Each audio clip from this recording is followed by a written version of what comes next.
మాజీ ప్రధాని ఇందిరాగాంధీ జయంతి నిర్వహించారు కాంగ్రెస్ నేతలు. హైదరాబాద్లోని నెక్లెస్ రోడ్లోని ఇందిరాగాంధీ విగ్రహానికి నివాళులర్పించారు సీఎం రేవంత్ రెడ్డి, మంత్రులు. కోటి చీరల పంపిణీ కార్యక్రమాన్ని ప్రారంభించారు సీఎం రేవంత్. దేశానికి ప్రధానిగా ఇందిరాగాంధీ చేసిన సేవలను గుర్తు చేసుకున్నారు నాయకులు.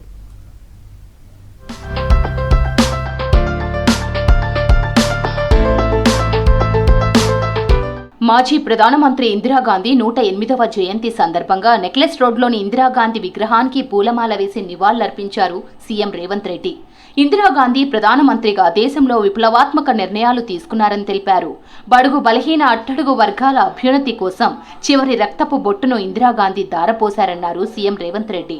రాజభరణాలు రద్దు చేసిన, బ్యాంకులను జాతీయకరణ చేసిన, అగ్రికల్చర్ సీలింగ్ యాక్ట్ తీసుకొచ్చి దళితులకు, గిరిజనులకు భూ యాజమాన్య హక్కులను కట్టబెట్టిన, ఇల్లు లేని వాళ్లకు ఇందిరమ్మ ఇళ్లను అందించిన, అదే విధంగా పరిపాలనలో మహిళల యొక్క ప్రాతినిధ్యం పెంచిన శ్రీమతి ఇందిరాగాంధీ గారు ఈ ప్రపంచానికే ఆదర్శంగా నిలబడ్డారు. ఈ దేశం వైపు కన్నెత్తి చూస్తే ఎవరినైనా వదిలేది లేదు, యుద్ధంలో ఓడిస్తామని చెప్పి ఇందిరాగాంధీ గారు నిరూపించి అటు చైనా గాని, ఇటు పాకిస్తాన్ గాని, బంగ్లాదేశ్ గాని, చుట్టుపక్కల దేశాలు ఎవరు కూడా అమెరికాతో సహా ఎవరి దేశం యొక్క సార్వభౌమాధికారాన్ని ప్రశ్నించకుండా ఒక బలమైన నాయకత్వాన్ని అందించిన గొప్ప నాయకురాలు. కోటి మంది మహిళలకు కోటి చీరల పంపిణీ కార్యక్రమాన్ని ప్రారంభించారు సీఎం రేవంత్ రెడ్డి. ఈ రోజు నుంచి తెలంగాణ తల్లి అవతరణ దినోత్సవం డిసెంబర్ 9 వరకు మొదటి విడతగా గ్రామీణ ప్రాంతాల్లో 65 లక్షల చీరల పంపిణీ చేస్తామని తెలిపారు. 2026 మార్చి 1 నుంచి 8వ తేదీ వరకు మున్సిపల్, పట్టణ, నగర ప్రాంతాల్లో చీరలను పంపిణీ చేస్తామన్నారు సీఎం. తెలంగాణ రాష్ట్ర ప్రభుత్వం కోటి మంది మహిళలకు కోటి చీరల పంపిణీ. తెలంగాణ రాష్ట్రంలో ఆడబిడ్డలందరికీ తెలుసు, పుట్టింటి వాళ్ళు పెట్టే సారె, ఆడబిడ్డలకు సారె పెట్టి చీర పెట్టడం అనేది మన సాంప్రదాయము. ఈనాడు ప్రజాప్రభుత్వం ఇందిరాగాంధీ గారి జన్మదిన సందర్భంగా ఆడబిడ్డలకు అందరికీ సారె పెట్టే పండుగలో భాగంగా ఇందిరమ్మ చీరల్ని ఆడబిడ్డలకు పంచాలి అని చెప్పి రాష్ట్ర ప్రభుత్వం నిర్ణయం తీసుకొని ఈ బాధ్యత మొత్తము సీతక్క గారికి అప్పచెప్పి ఈరోజు ఈ కార్యక్రమాన్ని తీసుకోవడం జరిగింది.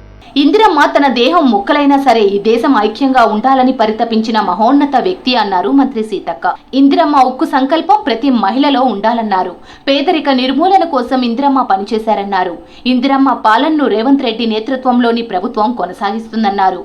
ఇందిరమ్మ కూడా బతికినంత కాలం మహిళల కోసం, పేదరిక నిర్మూలన కోసం, అభ్యున్నతి కోసం, మరి ఈ దేశం ముక్కలైనా ముక్కలు కాకుండా నా దేహం ముక్కలైనా పర్వాలేదు కానీ ఈ దేశం ఐక్యంగా ఉండాలి, అభివృద్ధి పదంలో ఉండాలి అని ఆమె పోరాడింది. ఆ యొక్క ఉక్కు మహిళ సంకల్పం ప్రతి మహిళలో ఉండాలని ఈరోజు ఇందిర మహిళా శక్తి సంఘాలను కోటి మందిని మహిళా సంఘాలలో చేర్పియాలి, కోటీశ్వర్లను చేయాలి, కోటి మందికి మహిళలకు చీరలు పంపిణీ చేయాలనేటువంటి లక్ష్యంతో గొప్ప సంకల్పంతో ఈరోజు రేవంత్ అన్న గారు మరి ఇందిరమ్మ ప్రభుత్వం, మా ప్రభుత్వం మహిళలకు చీరల పంపిణీ కార్యక్రమం ఈ రోజు నుంచి డిసెంబర్ 9 వరకు ఒక దశ, మళ్ళీ మార్చి 1 నుంచి మార్చి 8 మహిళా అంతర్జాతీయ దినోత్సవం సందర్భంగా మరొక దఫాగా పంపిణీ కార్యక్రమం చేపట్టడం జరిగింది. రోటీ కపడా మకాన్ అనే నినాదంతో ప్రధానిగా ఇందిరాగాంధీ పనిచేశారన్నారు ఎంపీ అనిల్ యాదవ్. హైదరాబాద్ సనత్ నగర్లోని అంబేద్కర్ నగర్లో ఇందిరాగాంధీ విగ్రహాన్ని ఆవిష్కరించారు. అనంతరం పూలమాల వేసి నివాళులర్పించారు. ఇందిరమ్మ చూపిన మార్గంలోనే రాష్ట్రంలో పాలన జరుగుతోందని తెలిపారు ఎంపీ అనిల్ యాదవ్. ఇందిరాగాంధీ గారి ఆలోచన విధానం కావచ్చు, ఇందిరాగాంధీ గారు ఆ రోజులలో భారతదేశానికి చేసిన సేవలు కావచ్చు, లేకుంటే ఒక మహిళా ప్రధానమంత్రి, తొలి మహిళా ప్రధానమంత్రిగా చేసిన సేవలను ఎప్పుడు కూడా మనం మరవలేము. ఎందుకంటే ఈ రోజు ప్రతి పేదవాడు, ప్రతి మధ్యతరగతి కుటుంబాలు ఈ రోజు మంచిగా ఉన్నాయంటే అది కేవలం ఇందిరాగాంధీ గారి ఒక ఆలోచన. ఇందిరాగాంధీ ప్రేరణతో కోటి మంది మహిళలను కోటీశ్వరులను చేసేందుకు కాంగ్రెస్ ప్రభుత్వం కృషి చేస్తుందన్నారు కంటోన్మెంట్ ఎమ్మెల్యే శ్రీ గణేష్. మాజీ ప్రధాని ఇందిరాగాంధీ 108వ జయంతి వేడుకలను నిర్వహించారు. జూబ్లీ బస్టాండ్ దగ్గర ఇందిరా విగ్రహానికి పూలమాలలు వేసి నివాళులర్పించారు. ఇందిరాగాంధీ ప్రధానిగా గరీబ్ హఠావో పేరిట పేదల సంక్షేమానికి కృషి చేశారన్నారు ఎమ్మెల్యే శ్రీ గణేష్. భారతదేశానికి ఏకైక మహిళ మొట్టమొదటి ప్రధానమంత్రి ఎవరైనా ఉన్నారంటే ఈరోజు వారికి మహిళా ప్రధానమంత్రి అంటే ఇందిరాగాంధీ గారే. వారు చిన్ననాటి నుంచే మన స్వతంత్ర పోరాటంలో వాళ్ళ తండ్రితో పాటు వారికి జైలు కూడా వెళ్ళడం అయింది. వారు ప్రధానమంత్రి అయిన తర్వాత దేశంలో అనేక డెవలప్మెంట్ చేయడం జరిగింది. ప్రజా పాలనలో మహిళలకు ప్రాధాన్యత ఇస్తున్నామని, మీరంతా ప్రభుత్వానికి అండగా ఉండాలని కోరారు సీఎం రేవంత్ రెడ్డి.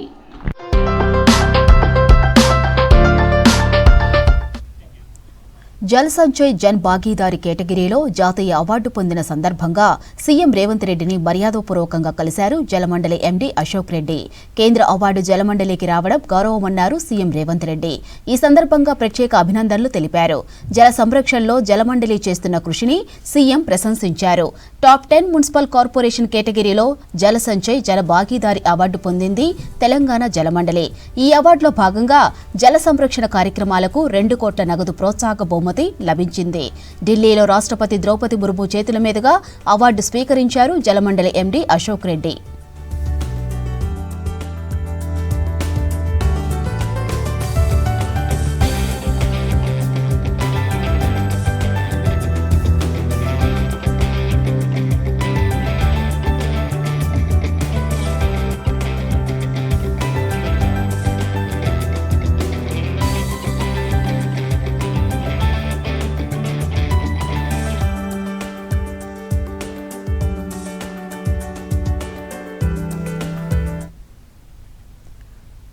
పైరసీ సినిమాలు చూడడంతో గేమింగ్, బెట్టింగ్ యాప్లను పరోక్షంగా ప్రోత్సహిస్తున్నట్లు అవుతుందన్నారు cyber crime DCP Kavitha. Betting and gaming మన దేశంలో నిషేధించారని తెలిపారు. ఎవరూ కూడా పైరసీ సినిమాలను చూడవద్దని సూచించారు. ఉచితంగా సినిమాలు చూస్తున్న ప్రజల వ్యక్తిగత సమాచారం బెట్టింగ్ మాఫియా చేతికి వెళ్తోందన్నారు. దాదాపు 65 వెబ్సైట్స్ను డౌన్ చేయడానికి ప్రభుత్వానికి సిఫారసు చేశామన్నారు. ఇమ్మడి రవి మనము అరెస్ట్ చేసి ఇంట్రాగేట్ చేసినప్పుడు అతను బీఎస్సీ కంప్యూటర్స్ చదివాడండి. వైజాగ్లో ఆంధ్ర యూనివర్సిటీలో చదివినట్టు మనకి ఇన్వెస్టిగేషన్లో చెప్పారు. దాని తర్వాత ఎంబీఏ ఇక్ఫై యూనివర్సిటీ అని ముంబైలో కంప్లీట్ చేసి దాని తర్వాత వెబ్ డిజైనింగ్ ఇవన్నీ అతను నేర్చుకున్నాడు. సో మొదటగా ఈఆర్ ఇన్ఫోటెక్ అనేసి ఒక కంపెనీని పెట్టాడు అనమాట. కంపెనీ పెట్టి సాఫ్ట్వేర్ కంపెనీ దాన్ని రన్ చేశాడు కొన్ని సంవత్సరాలు. చేసినప్పుడు అతనికి వచ్చే డబ్బులు అంత సఫిషియెంట్గా అనిపించలేదు. సో కొన్నాళ్ళు అది చేసిన తర్వాత ఇంకా ఇన్కమ్ ఎక్కువగా ఎర్న్ చేయాలనే ఉద్దేశంతో ఈ వెబ్సైట్స్ డిజైనింగ్, వీటిలో అప్లోడింగ్ ఆఫ్ పైరేటెడ్ కంటెంట్ అనేది ప్రారంభించాడు. ఇమ్మడి రవి అరెస్ట్తో కానీ లేకపోతే ఇంకెవరిని ఎంతమందిని అరెస్ట్ చేసినా పైరసీ అనేది ఆగదు. ఎందుకంటే అది జస్ట్ లైక్ దొంగతనం, theft, any theft or robbery or burglary, ఇవి మీరు ఎట్లా మనం ఆపలేకపోతున్నాము. ఇంటికి తాళాలు వేస్తున్నాం కానీ దొంగతనాలు జరుగుతున్నాయి. సో ఇది మనం ఆపలేనంటే పైరసీ కూడా ఆపలేము. ఎందుకు అనంటే ఒకళ్ళని అరెస్ట్ చేస్తే ఇంకొకళ్ళు తయారు చేస్తారు, ఇంకొకళ్ళు అప్లోడ్ చేస్తారు. రవి లాంటి వాళ్ళు ఇంకా చాలా మంది ఉండొచ్చు. సో దేశం అంతట్లో ఎక్కడో నుండి ఏదో ఒక మూల నుంచి చేయడానికి ప్రయత్నాలు చేస్తారు. సో దానిని ఆపలేం మనము. కాకపోతే అలాంటివి చేయడం అనేది నేరం అనేది తెలుస్తుంది. చూడడం కూడా కరెక్ట్ కాదని ప్రజలు కూడా గ్రహిస్తారు. చూడడం ద్వారా వాళ్ళు ఎంత నష్టపోతున్నారు, ఎలాంటి నేరాలకి వాళ్ళు విక్టిమైజ్ అవ్వే ఛాన్స్ ఉంది, ఈ గేమింగ్ అండ్ బెట్టింగ్ యాప్స్ని ప్రమోషన్ అనేది ఇండైరెక్ట్గా ఎట్లా జరుగుతుంది, దానివల్ల కొంతమంది జీవితాలు కూడా ఎట్లా కోల్పోతున్నారు అనేది ప్రజలకు అర్థమవుతుంది. అది చూడడం అనేది తగ్గిస్తారు. ఈ పైరసీ చేసేవాళ్ళు కూడా ఈ యొక్క డెవలప్మెంట్స్ని చూసి కొంత వెనక్కి తగ్గడానికి ఛాన్స్ ఉంటుంది. మన ఇన్వెస్టిగేషన్లో ఈ iBomma, Bappam TV and mirror websites అన్నీ కలిపి దాదాపు 65 వెబ్సైట్స్ ఐడెంటిఫై చేసామండి. ఆ 65 వెబ్సైట్స్ కూడా డౌన్ చేయడానికి గవర్నమెంట్కి రాయడం జరిగింది. ఈ బెట్టింగ్ అండ్ గేమింగ్ అనేది మన కంట్రీలో ఆల్రెడీ ప్రొహిబిటెడ్. సో అది అందరికీ తెలిసిన విషయమే. అయినప్పటికీ కూడా ఈ వేరే వేరే ప్లాట్ఫామ్స్ నుంచి యాడ్స్ రూపంలో ఇంకా రకరకాల రూపాల్లో ఇది ప్రమోషనల్ యాక్టివిటీస్ అనేవి జరుగుతున్నాయి. దీనికి ప్రజలు, అమాయకమైన ప్రజలు దానిలోకి వెళ్ళి ఆ ఊబిలో చిక్కుకుంటున్నారు. సో రీసెంట్గా చూస్తే మేము లాస్ట్ ఇయర్ ఒక సివిల్ సర్వీసెస్ ఇంటర్వ్యూకి వెళ్ళిన అతను కూడా అరెస్ట్ చేశాము. ఒక పిహెచ్డి ఇంజనీరింగ్ చేసిన అతను కూడా అరెస్ట్ చేయడం జరిగింది. ఈ బెట్టింగ్కి అతను అడిక్ట్ అయిపోయాడు అనమాట. ఫ్యామిలీని దూరం చేసుకున్నాడు, దాని నుంచి బయటికి రాలేకపోతున్నాడు. తర్వాత ఇంకో పెద్ద సైబర్ ఫ్రాడ్లో చిక్కుకొని మధ్యప్రదేశ్ పోలీస్ కూడా వచ్చి అరెస్ట్ చేసి తీసుకెళ్లారు. ఇంత సీరియస్ కాన్సిక్వెన్సెస్ ఈ బెట్టింగ్ అండ్ గేమింగ్ ద్వారా ఉన్నాయి. సో అందుకోసం వాళ్ళ మీద డెఫినెట్గా మేము చర్యలు తీసుకుంటాము. ఇప్పుడు రవి యొక్క మనీ ట్రయల్ ఎనాలిసిస్, అతనికి ఎక్కడి నుంచి వస్తున్నాయి, యాడ్స్ ఎలా జనరేట్ అవుతున్నాయి, యాడ్స్ నుంచి మనీ ఎలా సోర్స్ అవుతుంది, ఇవన్నీ కూడా తరోగా అనలైజ్ చేసి ఈ బెట్టింగ్ అండ్ గేమింగ్ వాళ్ళ వెనకాల ఎవరున్నారు ఇవన్నీ కూడా వెరిఫై చేసి వాళ్ళ మీద తప్పనిసరిగా చర్య తీసుకోవడం జరుగుతుందండి. అతనికి హైదరాబాద్లో ఇల్లు ఉందండి, కూకట్పల్లి ఏరియాలో ఒక అపార్ట్మెంట్ ఉంది, ఓన్ హౌస్. సో అతను అక్కడికి వస్తుంటాడు, అక్కడే ఉంటుంటాడు. మధ్యలో వేరే వేరే దేశాలకు వెళ్ళి 2 months యూరోపియన్ కంట్రీస్కి వెళ్ళడం అతనికి ఇష్టమని చెప్పాడు. సో అక్కడికి వెళ్ళి 2 months అక్కడ స్టే చేసి మళ్ళీ అతని ఇంటికి వచ్చేస్తాడు. సో ఆ క్రమంలో అతను మన యొక్క piracy press meet August 29th రోజు జరిగింది, పైరసీ కేసులో ప్రెస్ మీట్. సో అది అయిపోయిన తర్వాత September 3rd అతను వెళ్ళిపోయాడు విదేశాలకి. సో అంటే ఈ కేసుని క్రాక్ చేశారు, ఇది తర్వాత మళ్ళీ నెక్స్ట్ టార్గెట్ నేనే అయి ఉండొచ్చు అనుకున్నాడా, లేకపోతే అతను పని మీద వెళ్ళాడో కానీ ఇమీడియట్గా అలర్ట్ అయిపోయి వెళ్ళిపోయాడు. వెళ్ళిపోయి అక్కడ ఉండి ఆల్రెడీ 2022లోనే ఇతను వేరే దేశ పౌరసత్వం తీసుకున్నాడు. సెంట్ నెవీస్ కిట్స్ అని చెప్పేసి కరీబియన్ ఐలాండ్స్లో ఒక చిన్న దేశం అనమాట, ఆ దేశం యొక్క పౌరసత్వం తీసుకున్నాడు, ఇండియాదంతా కూడా రినౌన్స్ చేసి.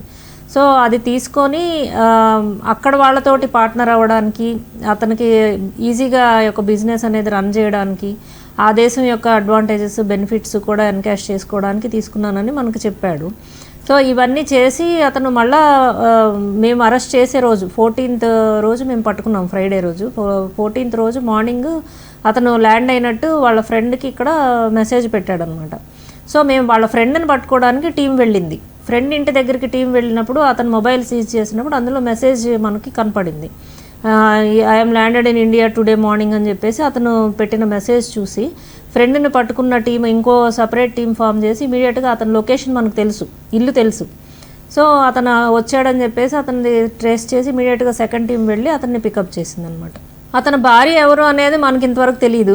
మనం పర్సనల్గా నేను కూడా ఇంట్రాగేట్ చేసినప్పుడు భార్య గురించి, ఫ్యామిలీ గురించి అడిగినప్పుడు అతనికి 2016లో మ్యారేజ్ అయింది, ఇంటర్ రిలీజియస్ మ్యారేజ్, ఒక పాప కూడా ఉంది. అయితే వాళ్ళకి డిస్టర్బెన్సెస్, మిస్అండర్స్టాండింగ్స్ వల్ల 2017లోనే డివోర్స్ అయిపోయిందని అతను చెప్పాడు.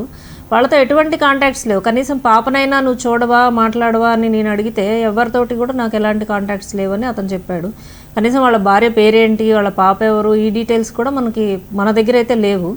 ఇంకొకటి ఏంటంటే అతని యొక్క కమ్యూనికేషన్ కానీ, మనీ ట్రయల్ కానీ ఇవన్నీ కూడా మేము అనలైజ్ చేస్తాం ఎవరిదైనా కానీ. చేసినప్పుడు ఎక్కడ వైఫ్తో ట్రాన్సాక్షన్స్ కానీ లేకపోతే కమ్యూనికేట్ అయినట్టు కానీ మనకి ఎక్కడా కూడా లేదు. అప్పుడే మనకి ఇతను సింగిల్గా ఉంటున్నాడా ఏంటి అనేది మనం కూడా సస్పెక్ట్ చేసామన్నమాట. అసలు ఏంటి ఇతని ఫ్యామిలీ ఎవరు ఏంటి, ఎక్సెప్ట్ ఫాదరు 1 or 2 ఫ్రెండ్స్ కూడా రేర్గా ఎవరితోనన్నా మాట్లాడుతున్నాడు అనమాట, కమ్యూనికేషన్ ఎవరితో లేదు. సో వైఫ్తో అయితే అసలు ఎవరితో లేదు, గర్ల్ ఫ్రెండో, వైఫో లేకపోతే సిస్టర్సో ఎవరో ఒకళ్ళు ఉండాలి కదా అని మేమంతా చూస్తే ఎక్కడా కూడా మనకు దొరకలేదు. సో వైఫ్ ఎవరు, వాళ్ళ ఫ్యామిలీ ఏంటి అనేది మనకి ఎక్కడ రివీల్ చేయలేదు, ఎవరితో కూడా కమ్యూనికేట్ కాలేదు. ఇప్పుడు ఎవరైతే ఈ బప్పమ్మ టీవీ కానీ, ఐబొమ్మ కానీ దానిలోకి వెళ్ళి ఫ్రీగా మూవీస్ చూడాలని వెళ్ళినప్పుడు ఏ ఫోన్ నుంచి లేకపోతే ఏ గ్యాడ్జెట్ నుంచి యాక్సెస్ చేస్తున్నారు, ఏ అడ్రస్ నుంచి చేస్తున్నారు, ఏ ఐపీ నుంచి అనేది ఎవరైతే వెబ్సైట్ అడ్మిన్స్ ఉంటారో, సర్వర్స్ ఎవరు మేనేజ్ చేస్తారో వాళ్ళ దగ్గర డేటాబేస్ ఉంటుంది. అట్లాగే వాళ్ళ మెయిల్ ఐడి ఉంటుంది, mail ID, mobile number, location అన్నీ ఉంటాయి. సో ఇవన్నీ ఉన్న తర్వాత ఆ డేటాబేస్ని వాళ్ళు lakhs of people ఉంటారు, ఒక 5 crores మెంబర్స్ది నా దగ్గర డేటా ఉంది అని అతనే ఓపెన్గా స్టేట్మెంట్స్ ఇచ్చాడు. మనం పైరసీ కేసు ప్రెస్ మీట్ పెట్టిన తర్వాత 5 కోట్ల మంది డేటా నా చేతిలో ఉంది, నా దగ్గరికి వస్తే జాగ్రత్త అన్న టైప్లో స్టేట్మెంట్స్ కూడా టీవీలో చూశాను నేను. సో దాన్ని బట్టి మనం ఏం అర్థం చేసుకోవచ్చు అంటే ఈ డేటాని వీళ్ళు మిస్యూజ్ చేస్తారు, ఈ డార్క్ వెబ్లో లేకపోతే ఇలాంటి డిఫరెంట్ సైట్స్లో కూడా డేటాను కూడా అమ్ముకుంటారు. సో ఇది అల్టిమేట్గా సైబర్ ఫ్రాడ్స్టర్స్ చేతిలో ల్యాండ్ అయ్యి వాళ్ళు వీళ్ళని విక్టిమైజ్ చేస్తారనమాట, సైబర్ క్రైమ్స్లో విక్టిమ్స్గా మారుతారు.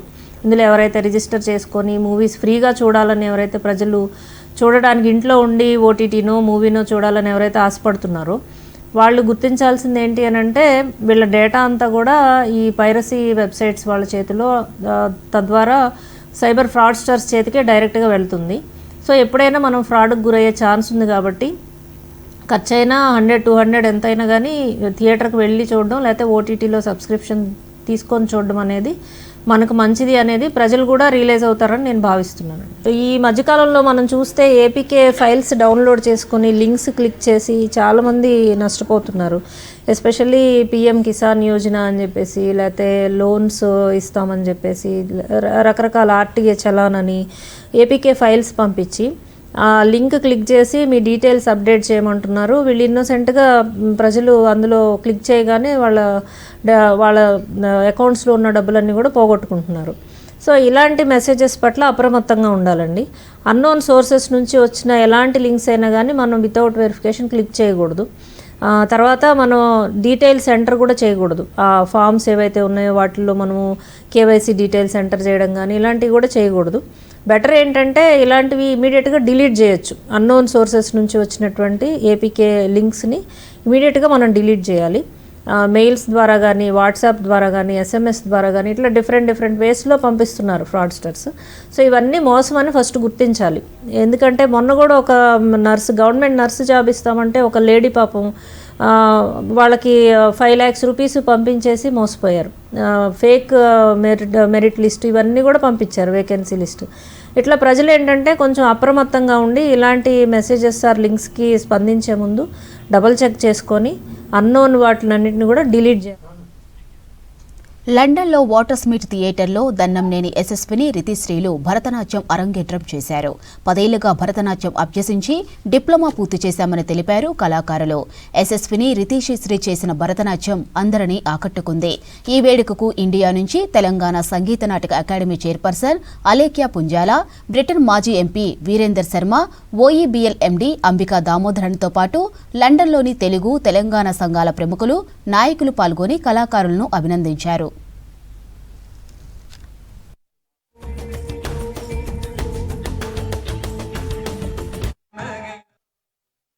will be a memory which will energize them whenever they think of that day and help them to move forward in their artistic journey. I would congratulate the parents at this moment because, as Sharma Garu said, we need to encourage children when they show their interest in any kind of art form, because I very sincerely believe that when you learn an art form, you become a better person.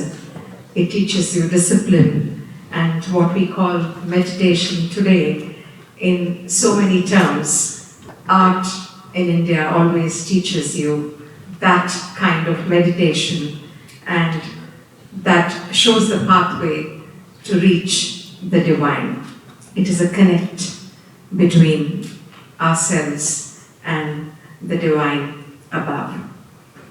And for this moment to happen, for them to be dancing so beautifully, it is definitely the Guru here chiseled the beautiful sculptures that you saw on the stage today, which I found very, very endearing and very, very enchanting, bringing out their very innocent commitment and passion towards dance.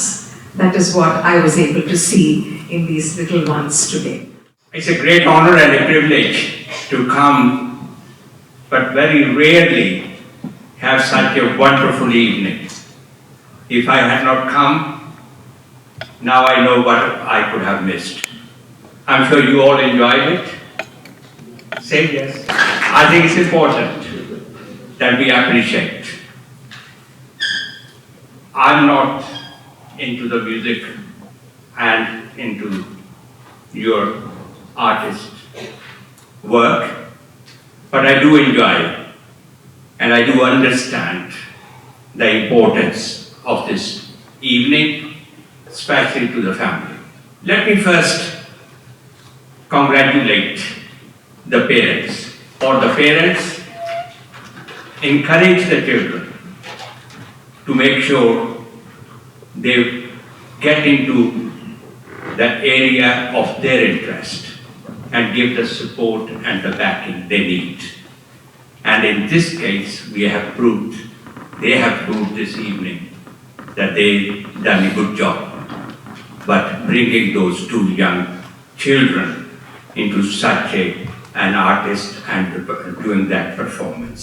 Hyderabad Ravindra భారతిలో దుస్సెల ఏకపాత్రాభినయం ప్రదర్శించారు Telangana Sangeeta Nataka academy chairperson doctor Alekhya Punjala. 70 నిమిషాల పాటు ప్రదర్శించిన వాచిక అభినయం ప్రేక్షకులను ఆకట్టుకున్నది. మహాభారతంలోని దుస్సెల జీవితంలోని అణిచివేత, ఆవేదనలను వినయ్ వర్మ దర్శకత్వంలో కొత్త కోణంలో ఆవిష్కరించారు అలేఖ్య పుంజాల. ఈ ఏకపాత్రాభినయాన్ని ప్రీతం చక్రవర్తి రచన చేయగా వినయ్ వర్మ దర్శకత్వం వహించారు. उन सभी को एक बार देखने की इच्छा नहीं रखी थी उन्होंने, और मुझे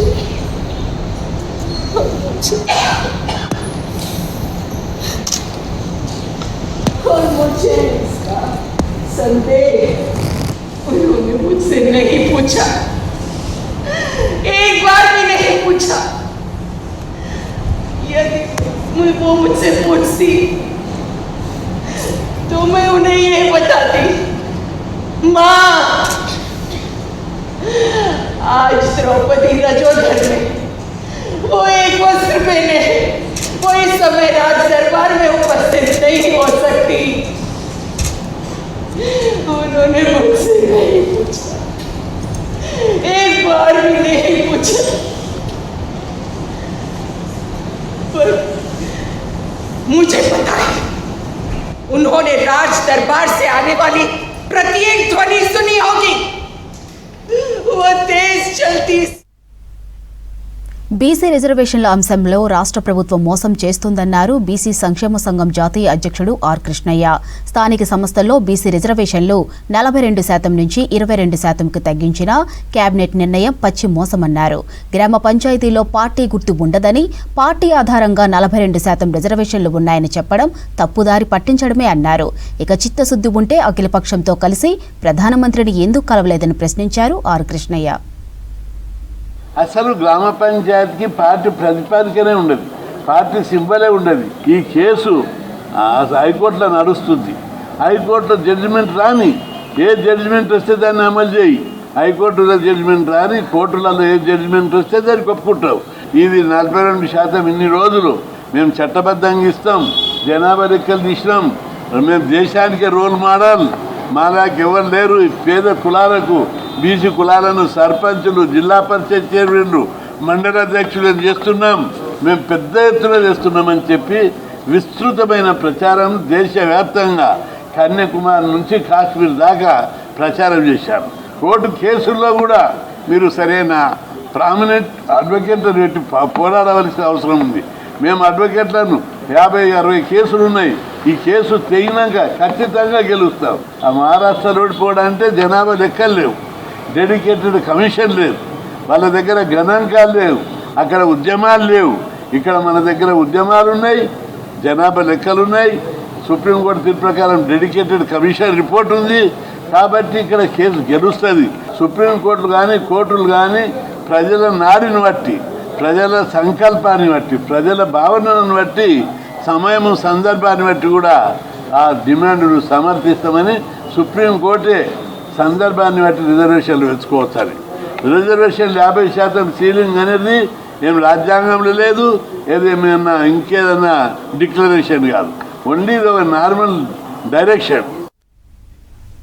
42% బీసీ రిజర్వేషన్లకు చట్టబద్ధత కోసం కేంద్ర ప్రభుత్వంపై అఖిలపక్ష పోరాటం చేయాలన్నారు BC JAC co convener Jajula Srinivas Goud.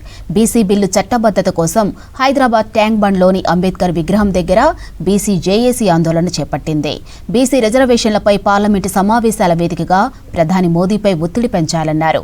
ఇక రాజ్యాంగబద్ధంగా బీసీ బిల్లు అమల్లోకి తీసుకురావాలని కేంద్రాన్ని డిమాండ్ చేశారు జాజుల శ్రీనివాస్ గౌడ్.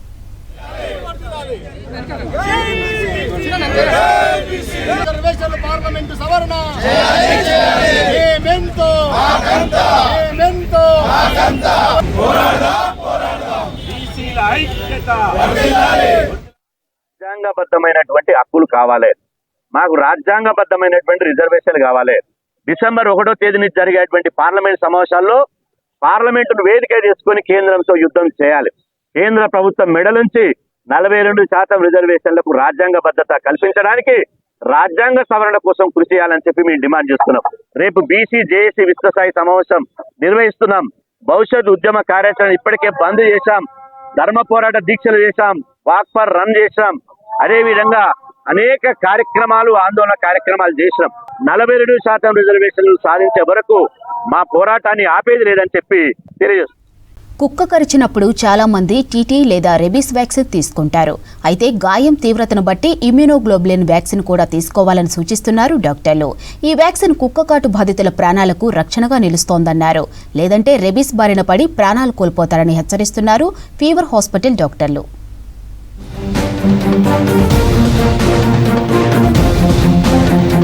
హైదరాబాద్ నల్లకుంటలోని కోరంటి ఫీవర్ హాస్పిటల్కు కుక్క కాటు బాధితులు క్యూ కడుతున్నారు. రోజు 70 నుంచి 80 మంది వరకు కుక్క కాటు బాధితులు ఇక్కడికి వస్తారు. వీరికి ఇక్కడ అవసరమైన ట్రీట్మెంట్ చేయడంతో పాటు గాయం తీవ్రతను బట్టి రెబిస్ వ్యాక్సిన్, ఇమ్యూనోగ్లోబ్యులిన్ వ్యాక్సిన్ కూడా ఇస్తుంటారు. కుక్క కాటు తీవ్రతను 3 స్థాయిలుగా విభజించి 3rd లెవెల్ గాయాలకు ఇమ్యూనోగ్లోబ్యులిన్ వ్యాక్సిన్ ఇస్తున్నారు డాక్టర్లు. కుక్క కరిచినప్పుడు టీటీ లేదా ర్యాబిస్ వ్యాక్సిన్ ఇస్తుంటారు. దీనివల్ల ర్యాబిస్ వ్యాధి రాకుండా చూస్తారు. అయితే ఒక్కోసారి గాయం తీవ్రత అధికంగా ఉన్నప్పుడు ఇమ్యూనోగ్లోబ్యులిన్ వ్యాక్సిన్ ఖచ్చితంగా వేయించుకోవాలని సూచిస్తున్నారు డాక్టర్లు. లేదంటే రెబిస్ వ్యాధి సోకి చనిపోయే ప్రమాదం ఉంటుందని తెలిపారు. 28,000 నుంచి 32,000 వరకు డాగ్ బైట్స్ ఉంటాయి. సో ఎవ్రీ మంత్ కూడా ప్రతిరోజు ఒక 100 నుంచి 120 కేసుల వరకు వస్తూ ఉంటాయి. మన దగ్గర 2 రకాల ట్రీట్మెంట్ అవైలబుల్ ఉంది ఇక్కడ. ఒకటి వ్యాక్సినేషన్. ఈ వ్యాక్సినేషన్ అనేది ఫీవర్ హాస్పిటల్తో పాటు మిగతా హాస్పిటల్లో కూడా ఉంది. ఐపీఎం కానీ, మిగతా మేజర్ హెల్త్ సెంటర్స్ కానీ, డిస్ట్రిక్ట్ హాస్పిటల్ కానీ, సివిల్ హాస్పిటల్ కానీ అన్నిట్లో అవైలబుల్ ఉంటుంది. ఇమ్యూనోగ్లోబ్యులిన్ వ్యాక్సిన్ కుక్క కాటు బాధితులకు తక్షణం పనిచేయడం ప్రారంభిస్తుందన్నారు డాక్టర్లు.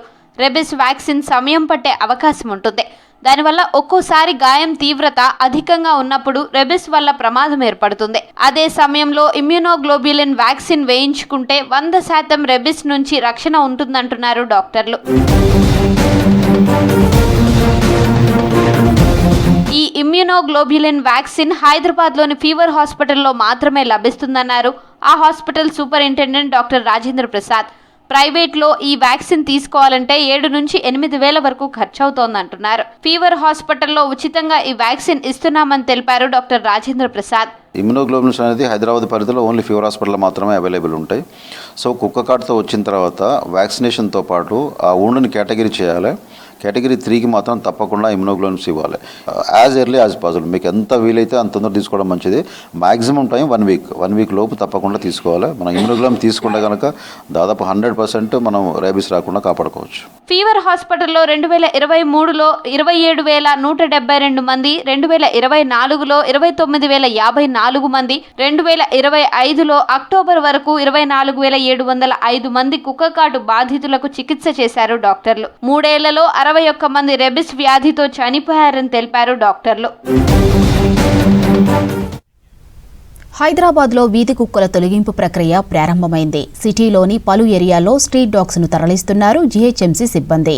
ఫస్ట్ ఫేజ్లో భాగంగా హాస్పిటల్ వద్ద ఉన్న వీధి కుక్కలను పట్టుకొని యానిమల్ కేర్ సెంటర్స్ కు తరలించారు. ఒక్కరోజే 277 వీధి కుక్కలను పట్టుకున్నారు వెటర్నరీ సిబ్బంది. అయితే నగరంలో డాగ్ షెల్టర్స్ ఎక్కడ ఉన్నాయో తెలుసుకోవాలంటే let's watch the story.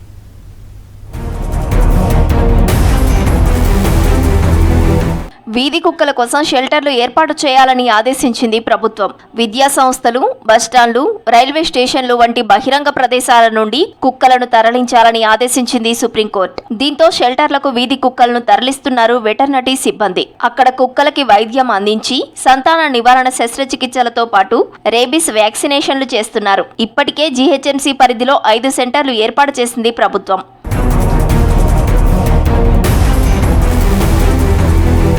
Nagole పతాలగూడ, Kukatpally phase 7, Yellammabanda, Patel Nagar, chudi బజార్లో స్ట్రీట్ డాగ్స్ సెంటర్స్ ఏర్పాటు చేశారు జీహెచ్ఎంసీ. ఈ సెంటర్స్ లోనే వీధి కుక్కలను జాగ్రత్తగా చూసుకుంటున్నారు సిబ్బంది.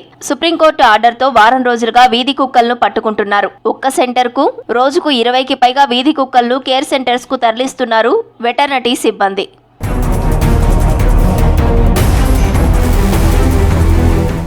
ప్రజలకు భద్రతను పెంచడంలో భాగంగా వీధి కుక్కలను తరలిస్తున్నారు జీహెచ్ఎంసీ సిబ్బంది. ముఖ్యంగా పిల్లలు, వృద్ధులకు కుక్కల వల్ల కలిగే ప్రమాదాలు తగ్గిస్తామన్నారు. మరోవైపు వీధి కుక్కలకు మెరుగైన వైద్య సేవలు అందిస్తున్నారు వెటర్నరీ సిబ్బంది. కుక్క కాటు మరణాలు జరగకుండా ముందు జాగ్రత్త చర్యలు తీసుకుంటున్నామని తెలిపారు బల్దియా సిబ్బంది.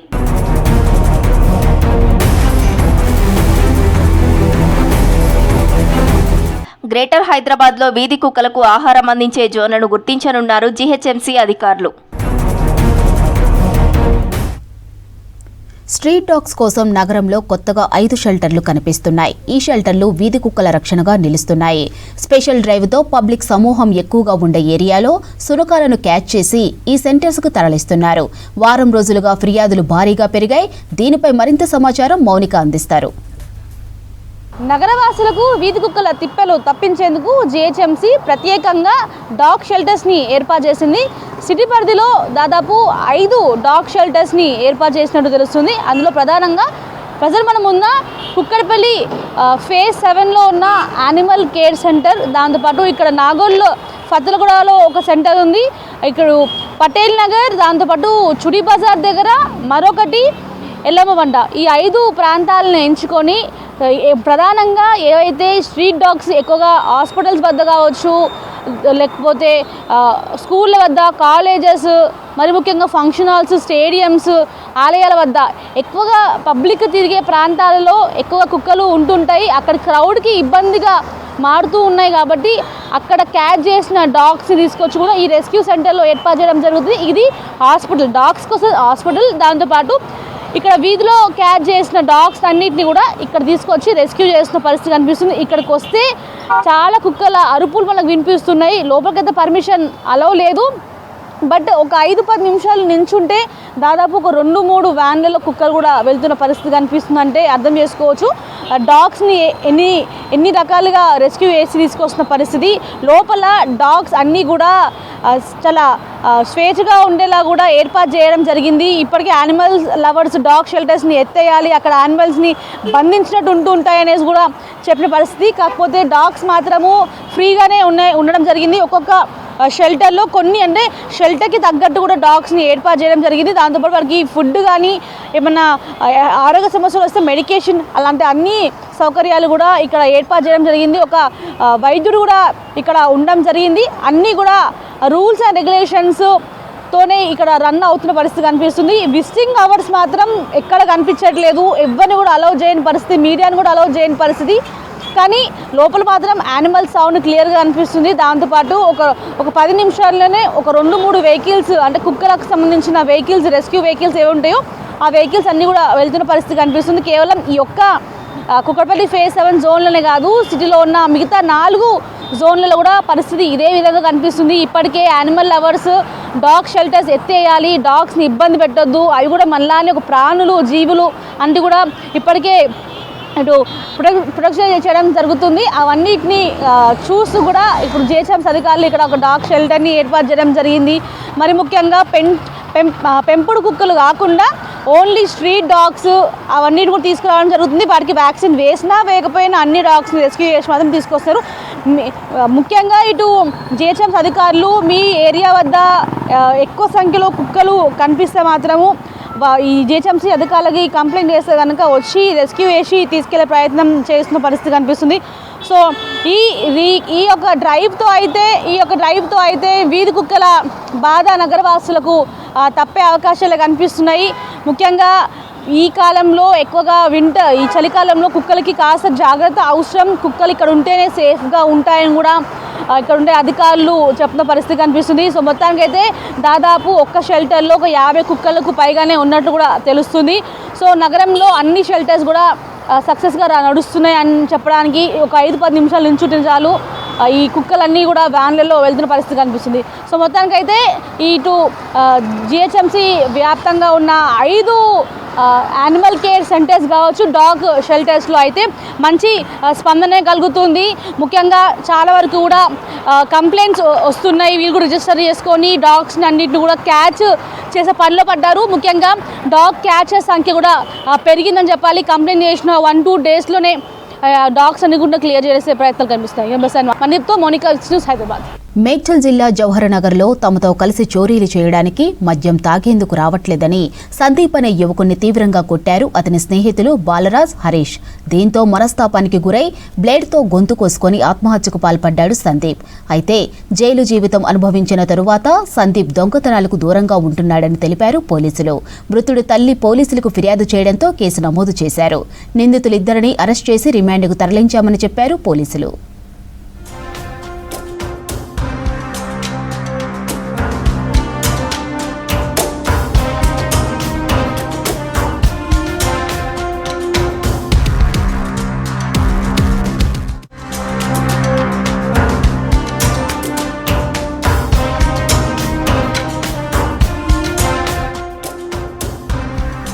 మేడ్చల్ జిల్లా జవహర్నగర్లో తమతో కలిసి చోరీలు చేయడానికి మద్యం తాగేందుకు రావట్లేదని సందీప్ అనే యువకుణ్ణి తీవ్రంగా కొట్టారు అతని స్నేహితులు బాలరాజ్, హరీష్. దీంతో మనస్తాపానికి గురై బ్లేడ్తో గొంతు కోసుకొని ఆత్మహత్యకు పాల్పడ్డాడు సందీప్. అయితే జైలు జీవితం అనుభవించిన తరువాత సందీప్ దొంగతనాలకు దూరంగా ఉంటున్నాడని తెలిపారు పోలీసులు. మృతుడు తల్లి పోలీసులకు ఫిర్యాదు చేయడంతో కేసు నమోదు చేశారు. నిందితులిద్దరిని అరెస్ట్ చేసి రిమాండ్కు తరలించామని తెలిపారు పోలీసులు.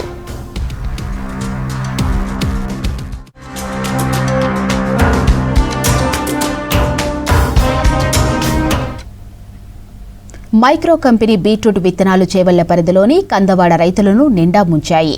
విత్తనాలు వేసి వారాలు గడుస్తున్నా మొలకెత్తలేదు.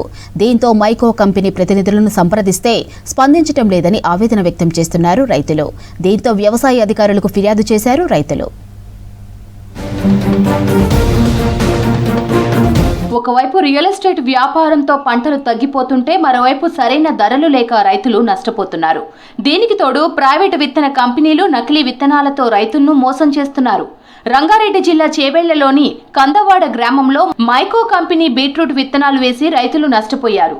నేను మైకో సీడ్ ఏజెంట్ వాళ్ళు వచ్చి ఇది బాగుంటుందని ఒక 4 సార్లు మీటింగ్ పెట్టి మమ్మల్ని బాగా ప్రోత్సహించి ఇంటికి తెచ్చి సీడ్ తెచ్చిచ్చి మాకు మొత్తం 117 ప్యాకెట్లు తీసుకుంటే అసలు జర్మినేషన్ లేదు. వాడు రెస్పాండ్ అవుతా అని మనల్ని ఒక 10 రోజులు వెయిట్ చేయించి కంప్లైంట్ వద్దు నేనేం మాట్లాడతానని కంప్లైంట్ ఇవ్వకుండా ఆపి తర్వాత ఫోన్ లిఫ్ట్ చేయకపోతే మొన్న ఏవో గారికి కంప్లైంట్ ఇచ్చినాం.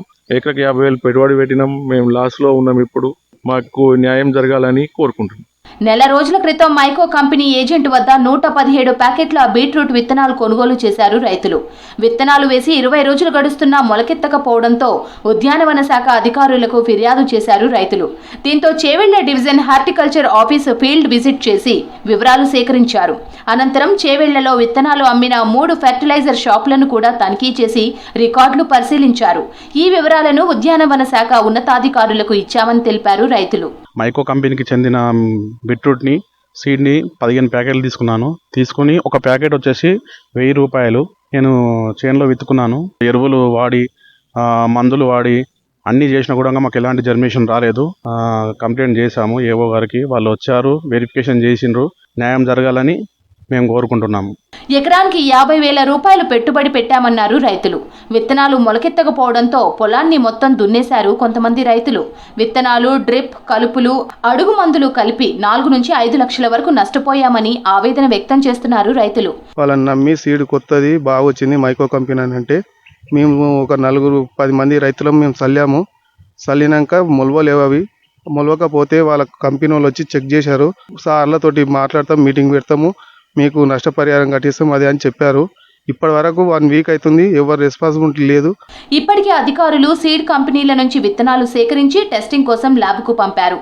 అయితే అధికారులు చర్యలు తీసుకోవాలని కోరుతున్నారు రైతులు. ఈ నెల 25న జీహెచ్ఎంసీ కౌన్సిల్ మీటింగ్కు షెడ్యూల్ రిలీజ్ అయింది. దీంతో కౌన్సిల్ మీటింగ్ కోసం కార్పొరేటర్ల నుంచి ప్రశ్నలను స్వీకరిస్తున్నారు అధికారులు. 2021 ఫిబ్రవరి 11న కొలువుదీరింది ఈ కౌన్సిల్. 2026 ఫిబ్రవరి 10తో ఈ పాలక మండలి గడువు ముగుస్తుంది. గ్రేటర్ హైదరాబాద్లో 5 ఏళ్లలో చేసిన పనులపై ఈ మీటింగ్లో చర్చించనున్నారు. హెచ్సిటీ పనులు, ఎస్ఆర్డీపీ పనులు, స్ట్రీట్ లైట్ల నిర్వహణకు తీసుకున్న నిర్ణయాలపై చర్చ జరగనుంది. ఇటీవల ప్రారంభించిన ఇందిరమ్మ బ్రేక్ఫాస్ట్ క్యాంటీన్లతో పాటు ఈసారి బతుకమ్మకు గిన్నిస్ బుక్ ఆఫ్ రికార్డు దక్కడం వంటి అంశాలు ప్రస్తావనకు వచ్చే అవకాశం ఉంది.